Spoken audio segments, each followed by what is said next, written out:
Boa noite, meus irmãos. Estamos aqui reunidos para o nosso culto de quarta-feira, Dia 15 de abril de 2020, para orientarmos os nossos irmãos em relação ao culto doméstico de hoje, Antes de nós começarmos o nosso estudo, só dar uma palavra de encorajamento aos nossos irmãos, Sei que muitos dos nossos irmãos que estão se reunindo com seus familiares nos seus cultos domésticos, muitos estão ansiosos, apreensivos, nervosos, alguns com medo em relação ao que tem ocorrido. O sentimento ele é válido, não podemos anular esse sentimento de algo que é real, que está no nosso meio, que está acontecendo, Não é essa pandemia não é uma invenção da nossa cabeça. Mas a palavra que eu tenho para deixar para você é a seguinte: vai ficar bem, tudo vai ficar bem. Quando eu digo que tudo vai ficar bem, eu não estou querendo dizer que esse vírus não pode chegar até nós, não estou querendo dizer isso. Quando eu digo também que tudo vai ficar bem, eu também não estou dizendo, aquelas profecias baratas que a gente vê por aí, dizendo, esse vírus não vai chegar em você, esse vírus não vai chegar na sua família, esse vírus não vai chegar no nosso município, Também não estou querendo dizer isso. Quando eu digo que vai ficar tudo bem, meus irmãos, é porque nós servimos a Deus. E se nós servimos a Deus, não importa o que aconteça, vai ficar bem. E uma palavra que eu gostaria de deixar para você antes do nosso estudo é que aqui o apóstolo Paulo fala em Romanos 8:18, onde ele fala, à igreja de Roma, que as tribulações do tempo presente não se compararão com a glória que há de ser revelada em nós. Então, meus irmãos, vai terminar bem, porque nós servimos um Deus de glória, um Deus que promete para nós bênçãos sem medidas. E essas bênçãos, meus irmãos, são eternas. As bênçãos que Deus promete para nós não são bênçãos temporais, não são bênçãos desse tempo. Quando Deus quer confortar o nosso coração, consolar o nosso coração, Ele aponta para a eternidade. Então, meus irmãos, tudo vai terminar bem. Por que eu digo isso a você? Porque Deus prometeu isso para nós, que vai terminar bem, mas não aqui nessa vida. Vai terminar bem na eternidade. Quando nós estivermos na eternidade, tudo vai estar bem. Então, meus irmãos, não fique com medo, não fique apreensivo. O Senhor, Ele é soberano nisso que está acontecendo. O Senhor está no controle disso. Então, confie em Deus. Como diz o salmista, Salmo 37, versículo 5, muito mais Ele fará. Então, permaneça nos caminhos do Senhor. Esqueça os noticiários, meus irmãos, nesse momento. Desligue a sua televisão.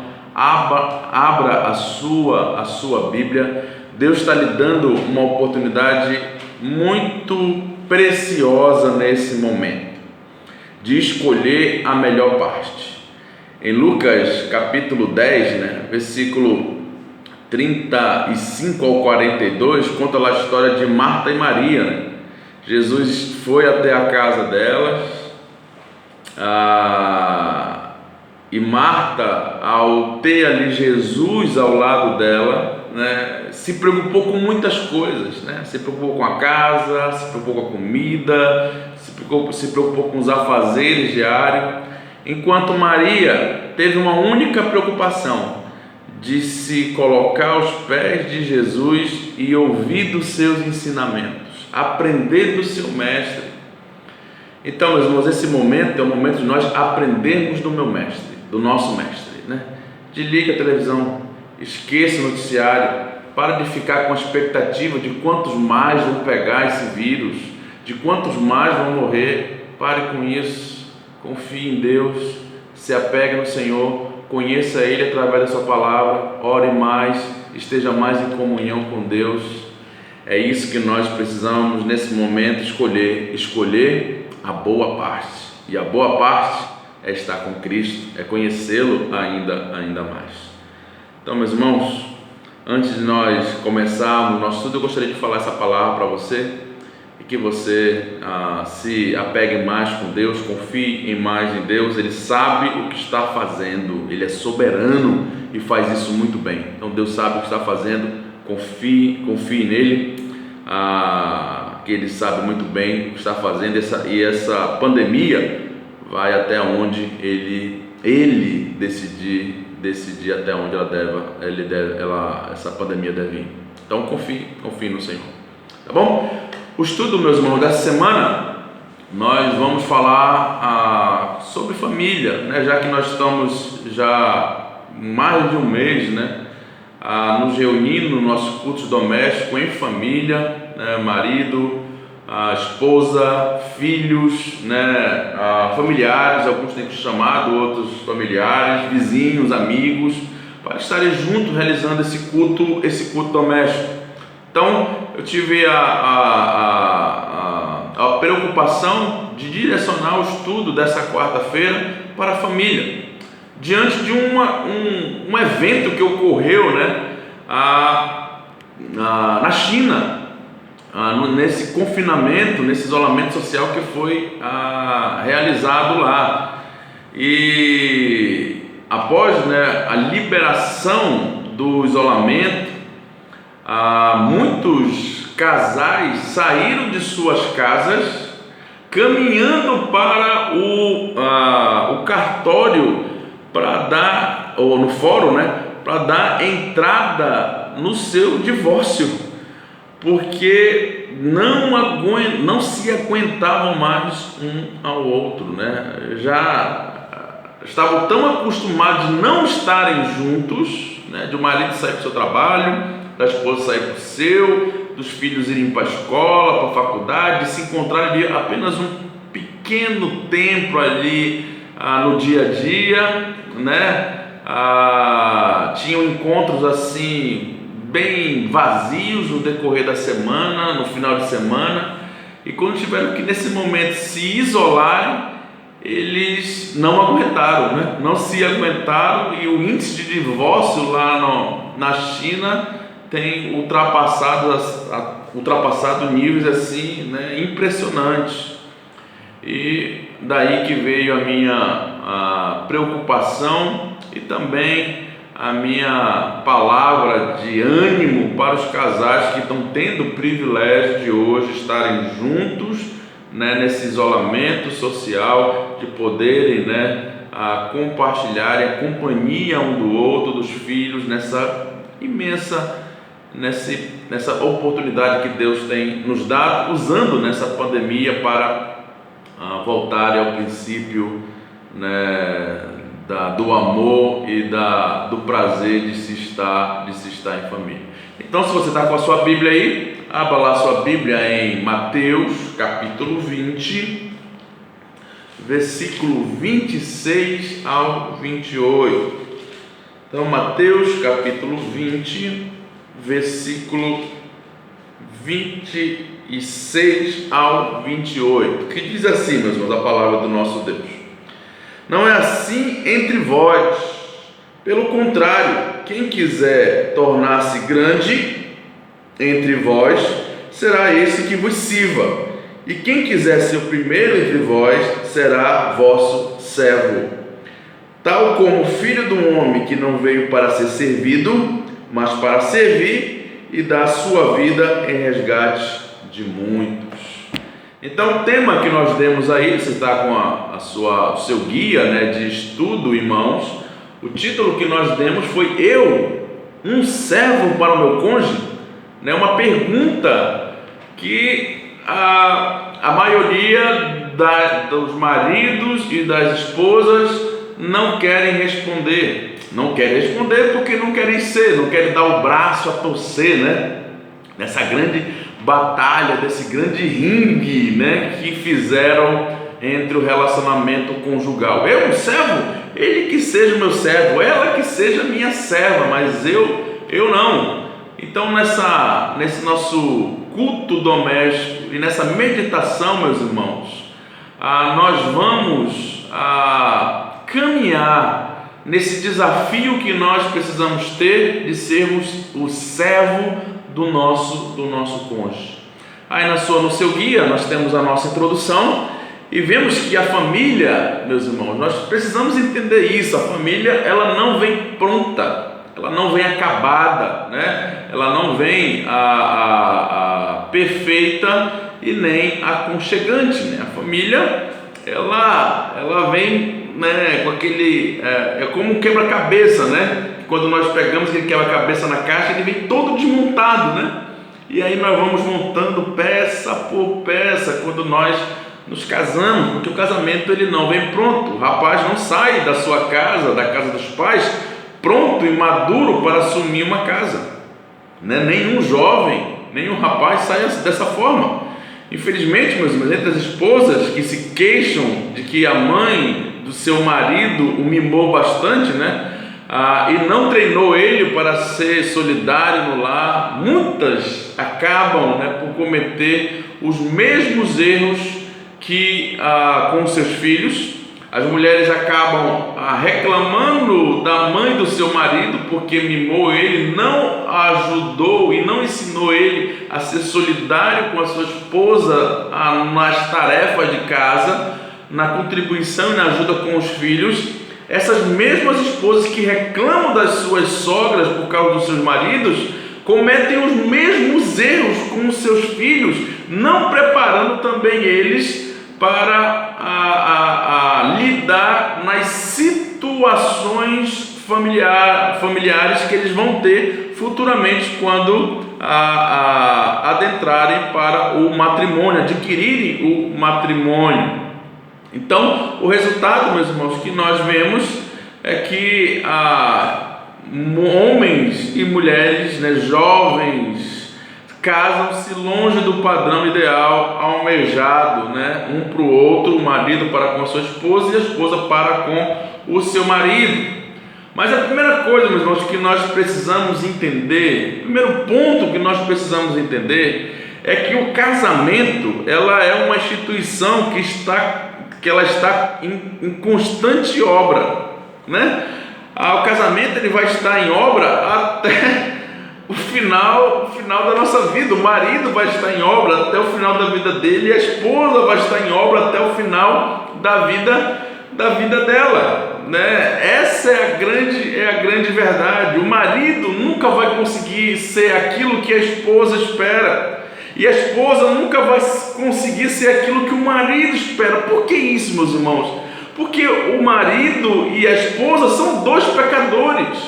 São dois pecadores que se unem, que se juntam, que assumem um compromisso de lealdade, mas que vão ser falhos, que vão cometer falhas, e que eu, como marido, não posso exigir um grau de perfeição da minha esposa, porque ela não vai conseguir me oferecer isso.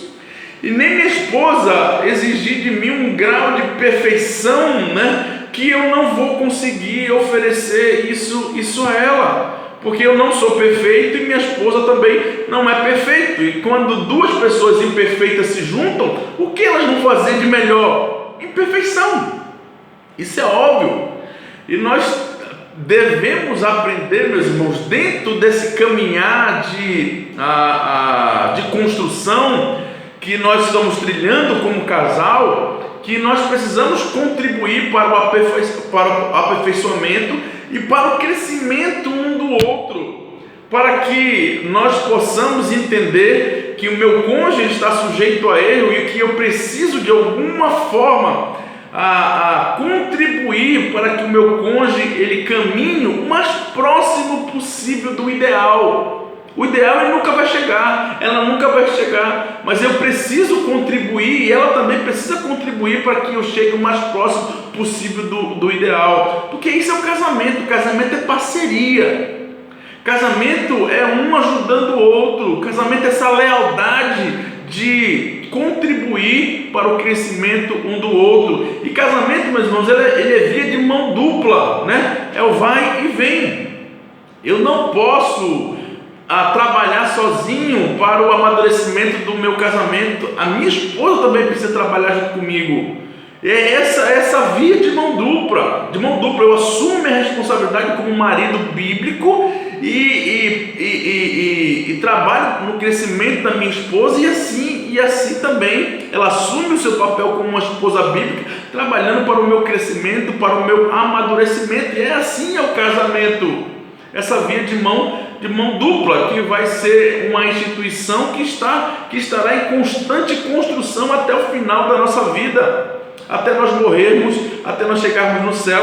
Assim vai ser o casamento, essa construção.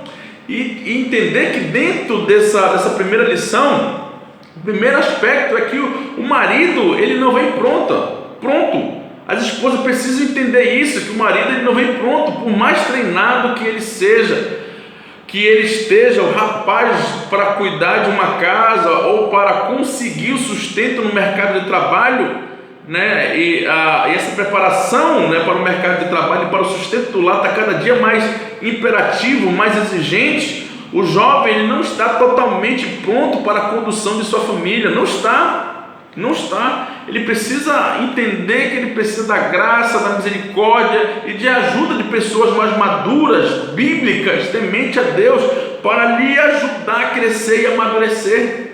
Mas a esposa, ao se casar com ele, entender que ele não está pronto, ele não vai ser um marido perfeito, ele está longe ainda do ideal, e que precisa dessa ajuda da declaração que Gênesis capítulo 2, versículo 18 faz, da auxiliadora idônea. Ela precisa contribuir para o crescimento e amadurecimento do seu marido.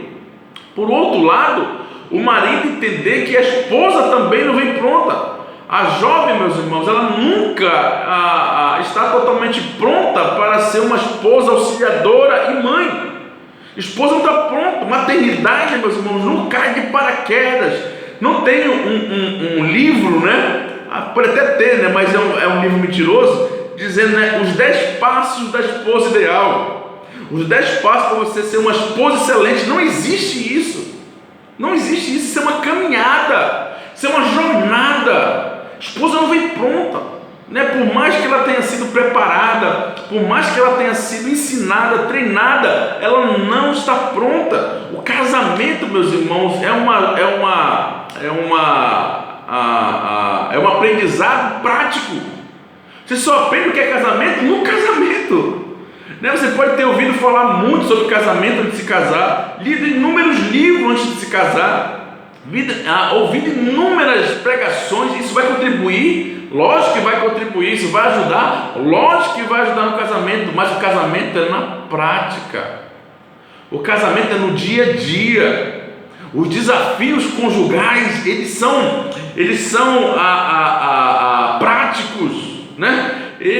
É só quem passa, é só quem está no casamento sabe o que é. Quem não está no casamento, ele só imagina como ele poderia lidar com aquela determinada situação. Mas quando se está no casamento e você vive uma determinada situação, é que você vai aprender o que de fato é o casamento e como lidar com situações que você não tinha ideia quando você era solteiro. O marido e a esposa não vêm pronto. Isso sem falar, meus irmãos, dos filhos. Os filhos também não vêm pronto. Antes de nós termos filhos, nós imaginamos, né? Quando meu filho nascer, eu vou criar ele assim, vou fazer assim, ele vai me obedecer quando eu falar desse jeito. E quando os filhos vêm, a gente já sabe, não é desse jeito. Tem um artigo de certo estudioso que ele tinha uma teoria, né, infalível da paternidade. Quem tinha 5 filhos. Porém, ele não tinha filhos, né, quando ele escreveu esse artigo. Depois que ele teve 5 filhos, após escrever esse artigo, ele passou a ignorar aquela teoria que ele tinha feito e passou a ter mais nenhuma teoria alguma. Cada filho, meus irmãos, ele tem uma personalidade. Os meus filhos têm uma personalidade, os seus filhos têm uma personalidade completamente diferente. E quem tem mais de um filho, os filhos não são iguais. Aí você pode dizer, mas ele tem o mesmo pai e a mesma mãe, mas eles não são iguais. É incrível isso. Eles têm seus pontos de vista, eles têm os seus traumas, as suas tristezas, né? As formas de reagir completamente diferentes um do outro, né? Eles vão reagir em determinadas situações da vida completamente diferentes. Mesmo gêmeos, meus irmãos, idênticos, são muito diferentes uns dos outros. Mesmo sendo criados ali perto um de si, eles são completamente diferentes, embora tendo muitas coisas semelhantes, muitas vontades semelhantes, eles são diferentes. Não há filhos iguais, e tampouco é possível uma teoria única para cuidar deles. Filhos não vêm prontos, né? Eu tenho 2 filhas. A mais velha é completamente diferente da mais nova, completamente diferente da mais nova, tem pensamento diferente, vontade diferente, desejo diferente, pecados diferentes, né? Embora sejam 2 pecadoras, mas elas lidam de forma pecaminosa em situações diferentes, né? Elas lidam com pecados diferentes nas mesmas situações. Então filhos não vêm prontos. Mas o que é interessante, meus irmãos, é que o sogro e a sogra, eles sim vêm prontos, né? Quando nós nos casamos, nós já temos, né, um sogro e uma sogra que já estão nessa caminhada, nessa jornada do casamento já há muito tempo. E o desafio, meus irmãos, é adaptar-se a eles, né? O desafio é nós aprendermos com os acertos e com os erros dele. A vida deles é um aprendizado para nós. Amar o pai, meus irmãos, amar o pai do cônjuge, amar a mãe e o pai do cônjuge, como se ele fosse o nosso próprio pai, né? E amar a mãe do nosso cônjuge como nós amamos a nossa própria mãe. Esse é o desafio, né? Nós ganhamos mais um pai, nós ganhamos mais uma mãe. Digo sempre, meus irmãos, uma coisa, que quem despreza o seu sogro ou a sua sogra, ele cospe no útero, né? Quem despreza a sua sogra, cospe no útero que gerou o amor da nossa vida, né? Aquela pessoa que fala mal da sua sogra, que despreza a sua sogra, tem muitas piadas, né, envolvendo a nossa sogra, mas quando nós fazemos isso, é como se nós estivéssemos desprezando o útero da pessoa que gerou a pessoa mais importante da nossa vida, né? que vai estar conosco na jornada da nossa vida até o final dela. Então, meus irmãos, talvez o sogro de vocês, né, os nossos sogros, nunca mudem. Mesmo assim, meus irmãos, o casamento pode ser construído de maneira a abraçar essas pessoas tão queridas na nossa vida, que é o nosso sogro e a nossa sogra. Então, meus irmãos, o marido não vem pronto, a esposa não vem pronta, os filhos não vêm pronto, a família não vem pronta. Ela se constrói ao longo da vida, assim como uma construção. Os fundamentos da palavra de Deus, da aliança, do companheirismo, da graça, da tolerância e da proteção, elas são forjadas em solo firme e profundo. As paredes são erguidas enquanto os dois, né, se relacionam e compreendem o seu lugar dentro do relacionamento. O marido deve entender o seu papel, a esposa o seu papel dentro do plano divino. São iguais diante de Deus, mas que têm funções e ofícios diferentes. O marido tem o seu ofício, a esposa tem o seu ofício, e ambos precisam cumprir o seu ofício com fidelidade. Para quê? Para o bom andamento do lar, para a boa harmonia do lar. Se o marido não cumpre o seu ofício, o lar vai andar capenga, vai andar balançando, vai andar ladeira abaixo. Se a esposa não cumpre o seu papel, o casamento e o lar também vai andar de forma desestruturada. Ambos precisam cumprir o seu papel. Se um só cumpre o seu papel, a balança ela sempre vai estar de forma desfavorável. O peso vai estar em cima somente de uma pessoa, e o peso vai acabar sendo insuportável para aquela pessoa no determinado período do seu relacionamento conjugal. Então, ambos precisam entender os seus papéis como tijolo, bem presos com o cimento do amor. Assim essa construção do relacionamento conjugal vai se levantando de forma sólida. Eles aprendem, meus irmãos, a arte da comunicação inteligente e descobrem como resolver suas diferenças de modo produtivo e edificante. Quando nós aprendemos a verdadeira sabedoria do relacionamento conjugal, o relacionamento conjugal vai ser uma grande escola de Deus para as nossas vidas. Nós vamos aprender como é importante o meu cônjuge, o meu marido, a minha esposa para mim, para o meu crescimento, para o meu amadurecimento, para a minha intimidade e minha busca para com Deus. O passo seguinte, meus irmãos, é a chegada dos filhos. Quando os filhos vêm, muda o casamento, muda completamente o casamento, os horários, a rotina muda. Ampliam então as construções, como os quartos coloridos e atrativos. A dedicação da esposa já não vai estar mais para com o marido 100%, mas vai estar com os filhos, e o marido precisa ser compreensível em relação a isso. Então a preparação desses cômodos precisa ter uma flexibilidade e da firmeza de um amor disposto a servir um ao outro. É isso que nós precisamos entender. Se o marido não está sendo servo para a sua esposa, ele não serve, ele não está cumprindo o seu papel, ele não está cumprindo a sua função. Se a esposa não é uma serva para com o seu marido e para com a sua família, ela também não está cumprindo a sua função. Ambos precisam entender que precisam se dedicar a ser servo um ao outro, como o próprio Senhor Jesus Cristo diz aí, aquele que quiser ser o maior entre vós, esse que vos sirva. O maior patamar no reino de Deus é aqueles que estão dispostos a servir um ao outro, aqueles que se colocam como servos. Esse é o maior grau na qual um discípulo de Cristo pode chegar, onde se coloca voluntariamente para o outro como servo. Jesus, meus irmãos, nesse texto que nós lemos, ele afirma que qualquer construção que foi edificada sobre a rocha da obediência aos seus princípios sobreviverá a tempestades e a transbordar dos rios das circunstâncias desse mundo que vem sem se avisar, desse mundo caído. Momentos como esse que nós estamos passando, vem se avisar. Quem diria,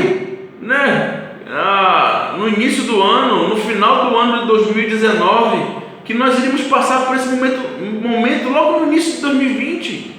Momentos como esse vem se avisar, e se nós não tivermos alicerçado na palavra de Deus e disposto a servir o nosso cônjuge, nosso casamento sucumbirá, nosso casamento irá se destruir, porque nós alicerçamos a nossa fé e a nossa confiança num solo arenoso. Não firmamos a nossa fé nas convicções de Cristo Jesus, para quando vier momentos como esse, nós estarmos firmados.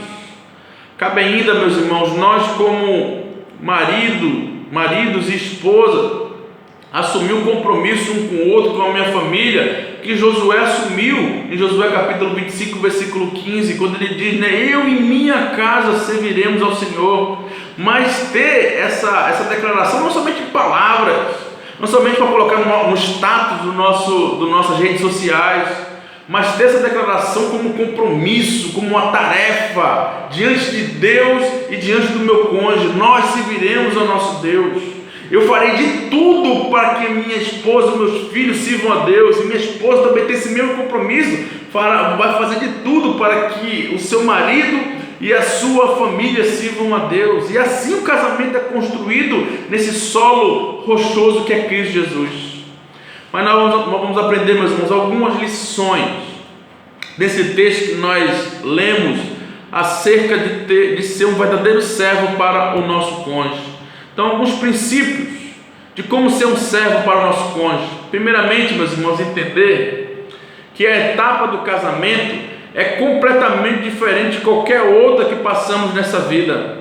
Você percebe Jesus Cristo falando no versículo 26? Não é assim entre vós. O que Jesus Cristo está querendo dizer, né? Ele vai estar falando nos versículos anteriores que os homens, os governadores, eles querem ser reconhecidos por o número de servos que tem, né? Querem ser servidos. Jesus Cristo ele vai relatar aqui o episódio de João e Tiago indo pedir para Jesus, para quando chegar o reino de Jesus, um está à sua direita e o outro está à sua esquerda. O que eles querem? Eles querem status, eles querem ser servidos, e dentro desse pedido criou-se uma grande confusão com os demais discípulos, que todo mundo queria também essa posição de ser servido, porque essa posição de estar à direita e à esquerda diante do rei significava status, poder, autoridade, né? E todos eles queriam isso, e Jesus disse: olha, não é assim entre vós, não é assim. Você quer ser o maior no reino? Vocês querem ser o maior no reino? Então sejam servos um dos outros. Aquele que quer ser o maior, seja o primeiro a servir, seja esse que vos sirva. Ele diz: olha, não é assim entre vós, não é assim no reino. Não é isso que Deus exige. Então, meus irmãos, a etapa do casamento é uma jornada e é uma etapa da nossa vida completamente diferente de qualquer outra que nós já tivemos. Qualquer outra. Ela é diferente, ela é singular, ela é ímpar.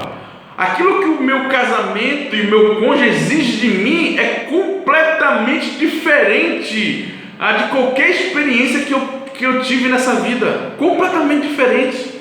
Quando nós éramos solteiros, nós não dizíamos, né? Eu nunca vou aceitar isso no meu casamento. Eu nunca vou fazer isso no meu casamento. E quando nós nos casamos, nós percebemos que isso é impossível. Que nós vamos viver, que o casamento é uma etapa completamente diferente, e onde nós devemos aprender a ser servos. Se tem um lugar onde eu sou mais exigido a ser servo, esse lugar se chama casamento. Casamento é uma etapa da nossa vida completamente diferente de qualquer outra. Completamente diferente. A segunda lição, meus irmãos, que nós aprendemos é que o matrimônio é literalmente uma escola. Jesus Cristo diz aí, não é assim entre vós, pelo contrário. Então, o casamento é essa escola de como ser servo, de eu fazer uma coisa para o meu cônjuge que às vezes ele nem vai agradecer, nem vai retribuir, mas que eu preciso fazer para o crescimento do meu cônjuge. É eu entender que eu preciso cumprir o meu ofício, independentemente se o meu cônjuge vai cumprir ou não. O ideal é que ele cumpra, mas eu preciso exercer a minha responsabilidade, o meu compromisso, primeiramente diante de Deus. E ao estabelecer diante de Deus, eu preciso cumprir o meu compromisso em fidelidade a Deus. Como o apóstolo Paulo diz, né, em Efésios capítulo 5, versículo 23, ele diz primeiramente para as mulheres, sejam em tudo submissa aos seus maridos no Senhor. O apóstolo Paulo diz: sabe por que você deve ser submissa? Por causa da fidelidade de vocês ao Senhor. Depois no versículo 26 ele vai olhar para os maridos: marido, amai as vossas esposas assim como Cristo amou a igreja. Ele diz para o marido: sabe por que vocês devem amar as esposas de vocês? Por causa do Senhor.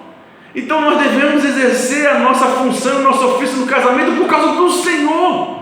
Literalmente é uma escola.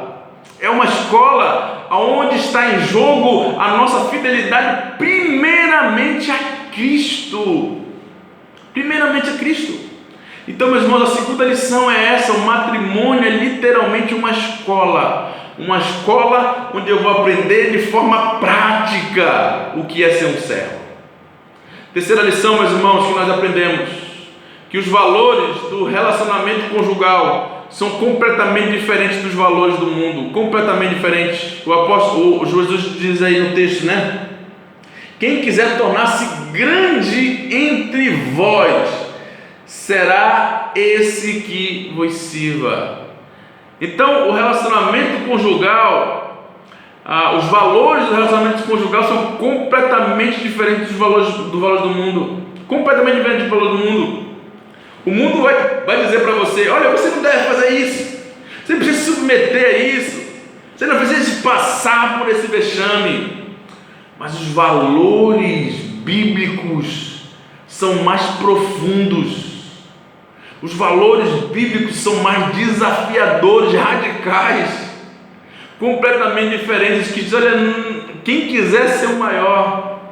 O que o mundo ensina, meus irmãos? O que o mundo nos ensina? O mundo nos ensina individualismo, o mundo nos ensina competição, o mundo nos ensina engano, o mundo nos ensina a mentira, passar a perna um no outro, tirar vantagem.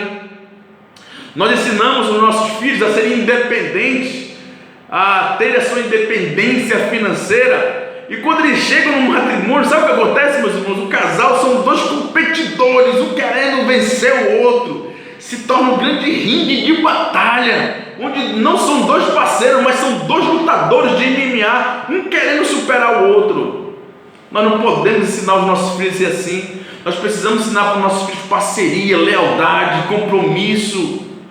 O mundo ensina isso, o individualismo, mas o valor das escrituras sagradas diz: eu preciso ser parceiro, eu preciso ser leal, eu preciso ser compromissado, eu preciso ser fiel ao meu cônjuge, custe o que custar, porque se eu quiser ser o maior no reino de Deus, eu preciso ser servo. Essa é a terceira lição que nós aprendemos. A quarta lição, meus irmãos, que nós aprendemos é que o relacionamento conjugal é sem ambição mundana. Num relacionamento conjugal não há ambição mundana. O que este diz aí, né? Quem quiser tornar-se grande entre vós, entre vós será esse que vos sirva. Meus irmãos, dentro do relacionamento conjugal, nós nos casamos, né, com aquele pensamento, né? Não, eu quero ser feliz, né? E tem uns outros, né, que são mais espirituais, né, que dizem: não, eu não quero ser feliz, eu quero fazer o outro feliz. E nós acabamos, meus irmãos, cometendo um grande engano, né, que isso são ambições mundanas. Eu devo me casar com um propósito: glorificar a Deus. Se eu casar com esse propósito de glorificar a Deus, eu vou assumir o meu papel como marido, minha esposa vai assumir o seu papel dela como esposa, se ela se casar para a glória de Deus, antes de desejos sexuais, antes de vontades meramente humanas. Isso é importante, o casamento é muito importante, mas antes de tudo isso, eu devo ter em mente que eu preciso conduzir o meu casamento para a glória de Deus, para honrar a Deus, glorificar a Deus. Se eu perco esse propósito fundamental no decorrer do meu relacionamento conjugal, então eu perco qualquer meta, qualquer objetivo, qualquer propósito. O casamento perde sentido quando eu perco o sentido principal, que é a glória de Deus. Quando eu perco isso, então o casamento ele se torna mera expectativa humana e desejos também mudando. Relacionamento conjugal, ele é sem ambição mundana. Quinta lição, meus irmãos, para nós, que o casamento nos ensina de forma prática a ser um servo. O texto diz que quem quiser ser o primeiro entre vós será vosso servo, será esse que vos sirva. Então o casamento, meus irmãos, ele é essa escola que vai nos ensinar a ser um servo. E não tem nenhum outro local que nós aprendemos a ser servo como um casamento. Não tem, meus irmãos, que nos desafia a ser servo, casamento. E é uma servidão que não é esperando nenhum tipo de benefício.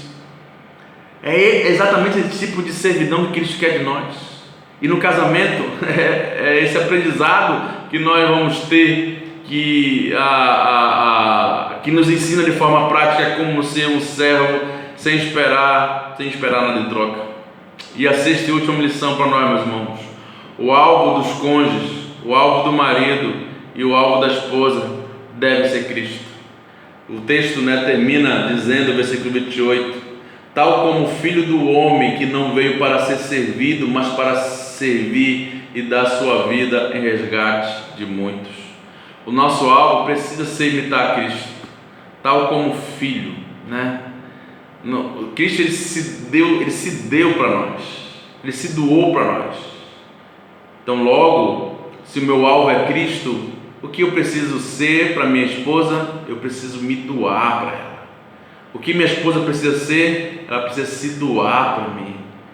Quão profundo e quão abençoado vai ser o casamento, meus irmãos, a sua família, quando você aprender esse princípio. Eu preciso me doar para minha esposa e minha esposa se doar para mim. Quão abençoado vai ser a sua família e quantas pessoas vão ser impactadas pelo seu casamento se você entender que o seu alvo como marido é ser parecido com Cristo. Quão abençoado vai ser o seu casamento se você como esposa aprender que o seu alvo vai ser parecida com Cristo. Quão impactante vai ser para o seu vizinho, para os seus familiares, ver um marido e uma esposa que busca a Cristo todos os dias, praticando a servidão um com o outro no relacionamento conjugal. Então, meus irmãos, esses são os princípios que nós aprendemos nas Escrituras Sagradas, nessa lição desse texto dentro do casamento. E a aplicação, meus irmãos, aí para nós, no texto, na apostila, no guia que nós direcionamos a você. Uma aplicação curta, mas profunda, né? Se eu não sou um servo para a minha família, então eu não sirvo para servir a Cristo. Não sirvo. Vou repetir para você, memorize isso, crave isso na sua mente, que essa aplicação ela persiga você. Se eu não sou um servo para a minha família, então eu não sirvo para servir a Cristo. Porque se eu sirvo a Cristo, eu preciso ser um servo na minha casa. Se eu não estou sendo um servo para a minha casa, dentro da minha casa, logo eu não sou um servo de Cristo. Não sou. Então, meus irmãos, que Deus abençoe as nossas famílias, que Deus conduza as nossas famílias. Vamos orar? Senhor, que o Senhor derrame graça da tua misericórdia sobre todas as famílias, Pai, da tua casa, da tua igreja. Que o Senhor abençoe, Pai, todos os nossos irmãos que estão reunidos nesse momento nos seus cultos domésticos. Que essa lição e que a palavra que foi pregada, Senhor, nesse momento para eles, venha de encontro a eles, desafiando e impactando as suas vidas, Pai.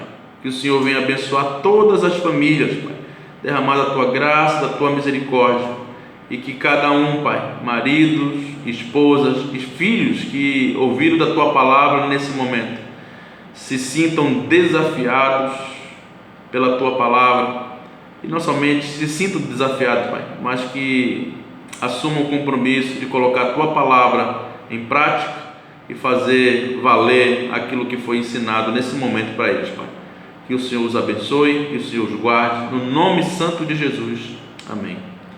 Então, meus irmãos, que Deus abençoe a todos e até a próxima.